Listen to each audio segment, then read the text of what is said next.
வணக்கம் மாணவ செல்வங்களே. இன்றைக்கி நம்ம 10ஆம் வகுப்பு அளவியலில் பயிற்சி 7.2 5 மற்றும் 6ஆம் கணக்குகள் தான் பார்க்க போகிறோம்.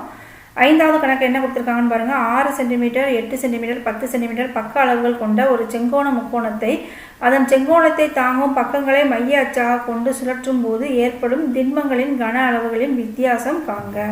இதே மாதிரி இதை நம்ம முதல்ல ஒரு எடுத்துக்காட்டு கணக்குகள்லையும் நம்ம பார்த்தோம். இப்போ மறுபடியும் அதை பார்க்கலாம். இப்போ ஒரு செங்கோண முக்கோணம் கொடுத்துருக்காங்க. அதை பக்க அளவுகள் 6 சென்டிமீட்டர் 8 சென்டிமீட்டர் 10 சென்டிமீட்டர்னு கொடுத்துருக்காங்க. இதில் செங்கோண முக்கோணத்தை அதன் செங்கோணத்தை தாங்கும் பக்கங்களை மைய அச்சாக கொண்டு சுழற்றும் போது, அப்போ எது இந்த இடத்துல செங்கோண முக்கோணம் தாங்குது. அப்போ இதை நம்ம என்ன செய்யணும் அப்படின்னா, இந்த மாதிரி சுழற்றும் போது நம்மளுக்கு எப்படி கிடைக்கும் பாருங்கள். இந்த படம் உங்களுக்கு ஞாபகம் இருக்குன்னு நினைக்கிறேன். இந்த மாதிரி இந்த ஏபியை வச்சு நம்ம அப்படி வேகமாக இதை சுற்றும் போது நம்மளுக்கு என்ன கிடைக்கும்னா, ஒரு கூம்பு மாதிரியான ஒரு உருவம் நம்மளுக்கு கிடைக்கும். சரிங்களா?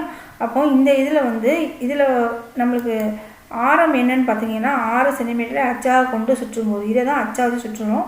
அப்போ இதோட ஆரம் 8 சென்டிமீட்டர், உயரம் என்னன்னு சொல்லி பார்த்தீங்க அப்படின்னா 6 சென்டிமீட்டர். சரிங்களா?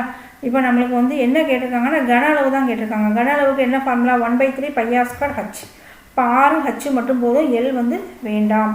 அப்போ கன அளவு பூமியின் கன அளவுக்கு 1/3 πr²h. அப்போ 1/3 22/7 பெருக்கல் 6க்கு பதிலாக 8 பெருக்கல் 8, ஹச்சுக்கு பதிலாக 6 போட்டாச்சு. 1 3 3 2 3 6.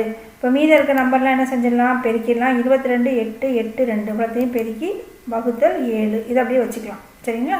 ஏன்னா வித்தியாசம் தான் கேட்டிருக்காங்க. நம்ம வித்தியாசம் கணக்கு இதையும் அதுக்கு அடுத்தது மறுபடியும் இதை மாற்றி நம்ம என்ன சுழற்றணும். சரிங்களா? இப்போ மறுபடியும் என்ன செய்யணும் அப்படின்னா, அப்படியே அதை மாற்றி 8 சென்டிமீட்டரை இதாக வச்சு என்ன செய்ய போகிறோம்? சுற்ற போகிறோம். சுற்றும்போது உங்களுக்கு இதில் ஆரம் எவ்வளவு அப்படின்னா 6 சென்டிமீட்டர் கிடைக்கும்.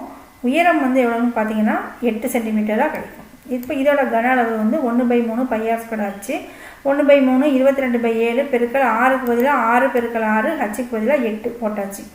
1 3 3 2 3 6. இப்போ மீதம் இருக்கக்கூடியது 22 பெருக்கல் 2 பெருக்கல் 6 பெருக்கல் 8/7. இது எல்லாத்தையும் பெருக்கினா நம்மளுக்கு என்ன கிடைக்கும் பாருங்கள்? 2112/7 சென்டிமீட்டர் கியூப். இப்போ இதில் என்ன கேட்டிருக்கான்? மைய அச்சாக கொண்டு சுழற்றும் போது ஏற்படும் திண்மங்களின் கன அளவுகளின் வித்தியாசம் காண்கன்னு கேட்டிருக்கான். அப்போ இதையும் நம்ம வித்தியாசம்னா என்ன செய்யணும்? கழிக்கணும். கன அளவுகளின் வித்தியாசம்னா முதல்ல கண்டுபிடிச்சதையும் 6 சென்டிமீட்டர் அச்சா வச்சு சுற்றும் போது கண்டுபிடிச்ச கன அளவையும் 8 சென்டிமீட்டர் அச்சா வச்சு சுற்றும் போது கண்டுபிடிச்ச கன அளவையும் நம்ம என்ன செய்யணும்? கழிக்கணும். இப்போ 2816/7 கழித்தல் 2112/7. கீழே பகுதி எப்படி இருக்குது? சமமாக இருக்குது. அதனால் நம்ம மீச்சமாக இருக்க வேண்டாம், நேராக 7 போட்டுடலாம்.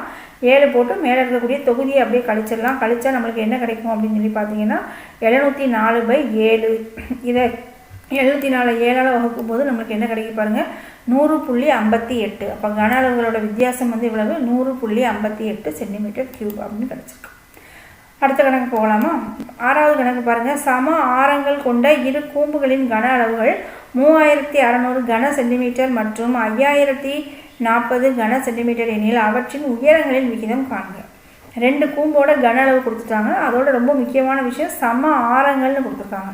அப்போ R1ம் R2ம் எப்படி இருக்கும்? சமமாக இருக்கும்.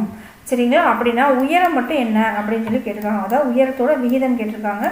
அதனால் கொடுத்துருக்கிறத ஃபஸ்ட்டு எழுதிக்கலாம். இரு கூம்புகளோட கன அளவுகளை எவ்வளோ கொடுத்துருக்காங்க? 3600 கன சென்டிமீட்டர் மற்றும் 5040 கன சென்டிமீட்டர்னு கொடுத்துருக்காங்க.